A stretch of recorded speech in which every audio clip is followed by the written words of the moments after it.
Imagine checking your bank account to find every cent gone, stolen by your own daughter, who's now sipping wine in Paris with her husband and his mother, flaunting it online. 3 days later, she calls, crying, "Mum, what did you do?"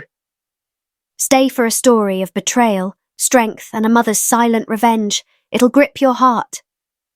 In the quiet town of Cedar Hollow, Wisconsin, 64-year-old Margaret Maggie Sullivan stared at her laptop, her breath caught in her throat.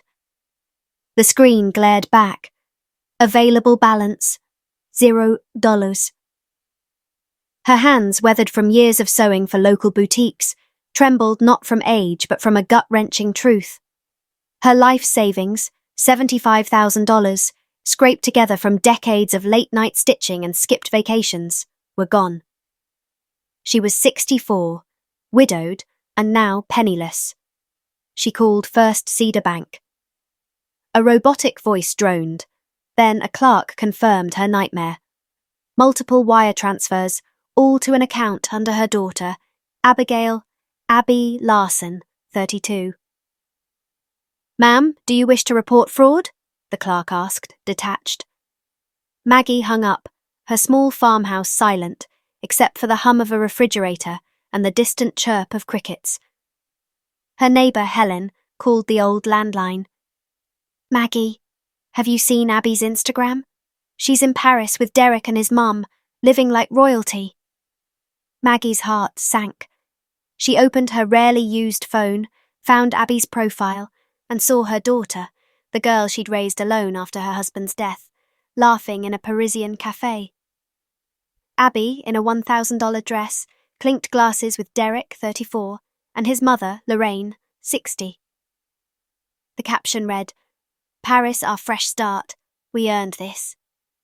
Derek commented, "Thanks for the boost, mama-in-law," with a cash emoji. Maggie didn't cry. She sat in her faded armchair, bought when Abby was 8 with her first big sewing paycheck, and felt a shift. A smile crept across her face, not of joy, but of clarity. In Paris, Abby raised a glass under twinkling lights, oblivious to the storm brewing. Derek whispered, "Taking the money was smart. She's old. She doesn't need it." Lorraine smirked. "She's clueless, probably still sewing those tacky quilts."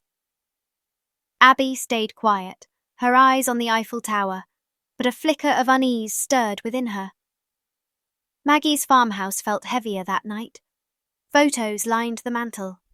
Abby at her first recital, her high school graduation, her wedding, which Maggie had funded with $5,000 from her savings.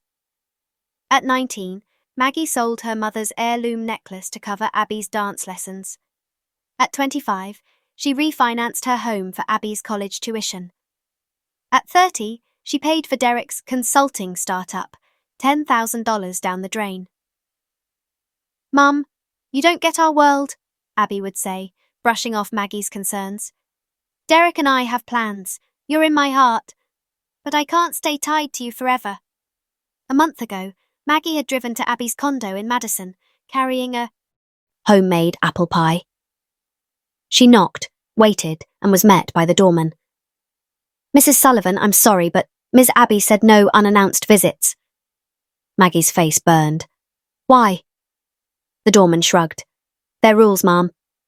She walked home, pie untouched, the autumn air biting her face. That night, Helen brought cookies and tea. "You're tougher than this, Maggie. Abby's young. She'll learn." Maggie's eyes hardened. She'll learn when it costs her.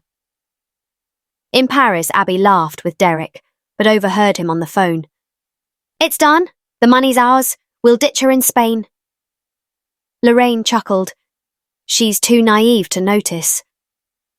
Abby froze, her wineglass trembling, but said nothing, lying beside Derek that night, eyes wide open. In Cedar Hollow, Maggie sipped chamomile tea, her sewing notebook now a ledger of justice. She wrote, "This isn't the end. It's my awakening. My silence will speak louder than their greed." She slept soundly, no tears, only purpose. 3 days later, Abby's call came, her voice frantic. "Mum, the accounts are frozen. What did you do? Maggie's heart raced, but her voice was ice. I protected what's mine, Abby. You took everything. Now learn to live with nothing. The line went dead. Maggie's journey began a week earlier when she visited Helen, a retired bookkeeper. Helen, how do I know if someone's stealing from me? Helen frowned, pulling up Maggie's bank portal. They found transfers, $500 here, $2,000 there, all to Abby's account, some with forged signatures. This is theft, Maggie. Elder abuse. Maggie's jaw tightened. She visited the bank, meeting Mr. Porter, her long-time teller. I want every transfer stopped and investigated, she said. Mr. Porter nodded, filing a fraud report. Maggie hired Ms. Callahan, a local attorney, who confirmed, "This is serious. We'll freeze their accounts and file for elder protection." Maggie's phone buzzed. Abby, Derek, Abby again. She ignored them, joining a knitting circle at Cedar Hollow Library, finding solace in new friendships. Helen shared her own story of family greed, saying, "They stop when the money does." A week later, a social services agent arrived, citing a concern from Abby about Maggie's mental instability. Ms. Callahan intervened, presenting bank records and Maggie's sharp wit. The case was dropped. Abby and Derek escalated, filing a guardianship petition, claiming Maggie was unfit. Ms. Callahan arranged a mental evaluation with Dr. Weiss, who declared Maggie lucid and resolute.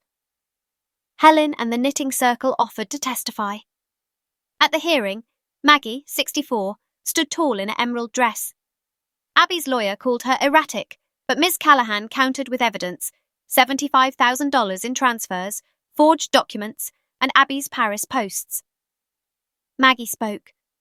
I gave her $75,000, my life's work. She repaid me by stealing my future and mocking me online. I'm not broken. I'm awake. Dr. Weiss's report and Helen's testimony sealed the victory. The judge dismissed the petition, warning Abby of potential charges. Outside, Abby's glare met Maggie's calm stare. That night, Helen hosted a toast. To Maggie's strength. Months later, Maggie sold her farmhouse, moving to a cozy Milwaukee apartment. She donated $20,000 to elder advocacy, took a cruise to Alaska, and knitted daily. Abby and Derek faded, reportedly struggling in Madison. Under Wisconsin's starry sky, Maggie realized her worth wasn't her savings. It was her resilience, her craft, her freedom. In Paris, Abby checked her phone, heart sinking at a notification. Account frozen, suspected fraud.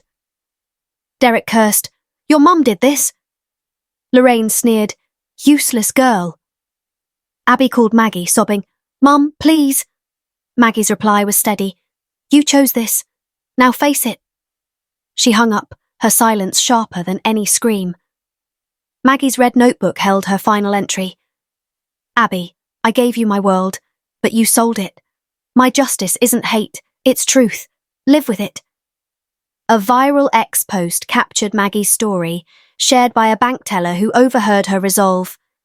This mom lost everything but won her dignity back. Comments flooded. She's a hero. That's how you teach without violence. Maggie didn't see it. She was busy knitting, living. Abby returned to the US, facing fraud inquiries, her Paris dream in ashes. Maggie walked Cedar Hollow's park, smiling at kids playing, her heart light. If this story moved you, smash that like button, share it with someone who needs it, and comment. What would you do in Maggie's shoes? Subscribe for more tales of courage. Your support keeps these stories alive. Stay fierce. Till next time.